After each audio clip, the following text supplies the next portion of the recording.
وہ بھی جعلی ڈگری آپ کو پتہ ہے، تو اس کے پاس بھی میرا خیال ہے جعلی ڈگری ہوگی، اگرچہ کوئی ایسی رپورٹ نہیں آئی. یا پھر یہ مراد سعید کی طرح جس نے 1 گھنٹے میں 3 سبجیکٹ پر امتحان دیا تھا، 3 گھنٹے کے 3 پیپر اس نے 1 ہی گھنٹے میں حل کر دیے. 9 گھنٹے کا پیپر، 9 گھنٹے کے پیپر جو ہوتے ہیں اس نے 1 گھنٹے میں حملہ کر کے جو ٹائم یعنی 1 گھنٹے میں حل کر کے تینوں میں سند لے لی. اس طرح کی یہ ڈگری ہوگی ان کے پاس. تو یہ ایک عجیب و غریب اتفاق ہے کہ ٹی ٹی پی نے پاکستان میں دہشت گرد حملوں کا اعلان کیا، اگلے دن اس نے حملہ کر دیا. ایک حملہ کیا، دوسرا حملہ پختونخوا کے علاقے میں ہوا ہے، وہاں بھی اسکول پر حملہ ہوا ہے. اور جبکہ اس میں اس اسکول کی تقریب میں سیکورٹی دے رہے تھے وہ فوج کے جوان تھے، تو وہ بھی ایک جوان شہید ہوا ہے، بچے بھی شہید ہوئے ہیں. بلوچستان میں حملہ ہوا، اور آئندہ آنے والے دنوں میں بھی گورنمنٹ کی رپورٹیں ہیں کہ کئی مقامات پر یہ خدا نخواستہ یہ حملے یا دہشت گردی کر سکتے ہیں. تو جو فوج ہے اس کا یہ اب موڈ سب تک پہنچ گیا، سب تک واضح ہے کہ ہم ملک میں عدم استحکام پیدا کرنے کو پسند نہیں کریں گے. باقی آپ نے جو کرنا ہے کریں، ایک دوسرے کا سر پھاڑ دیں، ہمیں کوئی غرض نہیں ہے. عدم اعتماد کی تحریک لائیں، تختے الٹ دیں، جو مرضی کریں، دھرنے دیں، جلوس نکالیں، کچھ غرض نہیں ہے. لیکن عدم استحکام، اور ظاہر ہے اس موقع پر جب پاکستان کی معیشت عمران خان کی امیدوں کے برعکس دیوالیہ ہونے سے بچ گئی ہے، پاکستان دیوالیہ ہونے سے بچ گیا، یہ پی ٹی آئی کے لیے بڑی مایوسی کی خبر ہے. تو ایسے مرحلے پر جب بڑی مشکل سے پاکستان دیوالیہ ہونے سے بچا ہے، تو ایسے موقع پر اگر اسمبلیاں توڑ دی جاتی ہیں اور یہ ایک عجیب و غریب قسم کی تصادم کی صورتحال پیدا ہو جاتی ہے، تو ظاہر ہے اسے پھر قبول نہیں کیا جائے گا. دوسری طرف پی ڈی ایم کی اور ان کی اتحادی جماعتوں کی تیاری بھی مکمل ہے، عدم اعتماد کی تحریک کی تیاری مکمل ہے، دستخط کرائے جا چکے ہیں. لیکن اب دیکھنا یہ ہے کہ یہ اسمبلی توڑنے کا ان کا موڈ کیا ہے. اور جس طرح یہ واضح ہو رہا ہے کہ یہ اسمبلی توڑنا ان کے بس میں نہیں رہا، تو ہو سکتا ہے کہ تحریک عدم اعتماد پیش کرنے کی نوبت فی الحال نہ آئے اور موجودہ سیٹ اپ کو چلنے دیا جائے کچھ مزید عرصہ.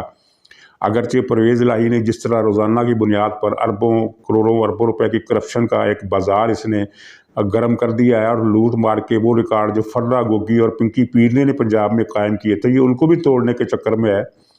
تو بنتا تو نہیں ہے کہ اس ایسی پارٹی کو 1 منٹ بھی حکومت میں برداشت کیا جائے، لیکن ظاہر ہے کئی معاملات پر چیزیں دیکھنی ہوتی ہیں. ایک آخری چارہ کار کے طور پر یہ ساری چیزیں تیار ہیں، لیکن ابھی یہ کچھ دن دیکھیں گے کہ یہ بیل کس منڈے چڑھتی ہے. اور نظر یہی آ رہا ہے جو آپ کو بتا دیا، پنجاب اسمبلی توڑنے کے حق میں نہ تو پرویز الہی ہے، نہ پی ٹی اے کے ارکان اسمبلی ہیں، اور نہ ہی استعفوں پر کوئی تیار ہے.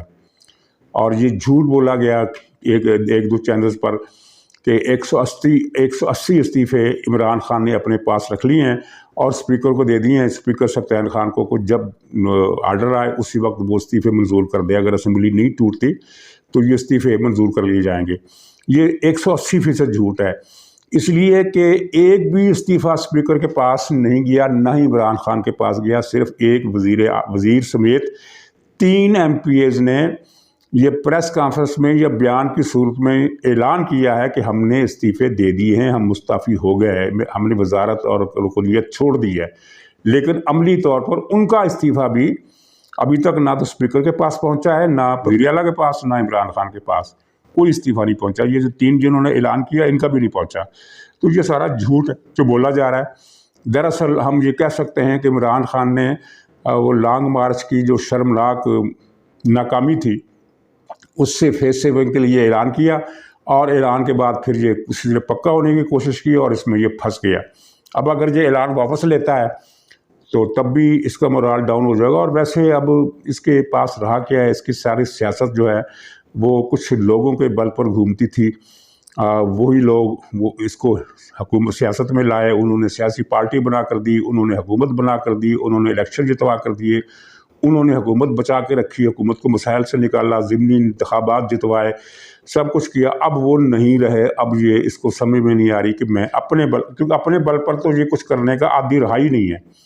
اس نے زندگی میں کوئی کام اپنے بل پر کیا ہی نہیں ہے. دوستوں کے بل پر کیا ہے یا سرپرستوں کے بل پر کیا ہے یا چوری ڈکیتی کی ہے، یہ ATM مشینیں رکھی ہیں، لوگوں کو بلیک میل کیا ہے. ناجائز ذرائع سے اس نے اپنی خواہشات پوری کی، لیکن اپنے بل پر نہیں. کچھ لوگ ملوث ہو جاتے تھے اس کی مدد کے لیے، اس کی سہولت کاری کے لیے، بدلے میں ان کو بھی ظاہر بہت کچھ ملتا تھا.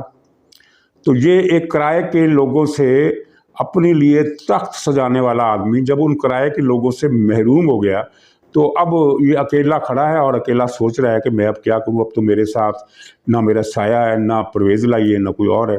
پارٹی کے اندر سے ابھی تو راز باہر آنے ہیں، اور جو 2 حضرات جو ریٹائر ہوئے ہیں ان کی چیزیں ابھی بڑی باہر آنی ہیں اور ان کے اپنے منہ سے باہر آنی ہیں۔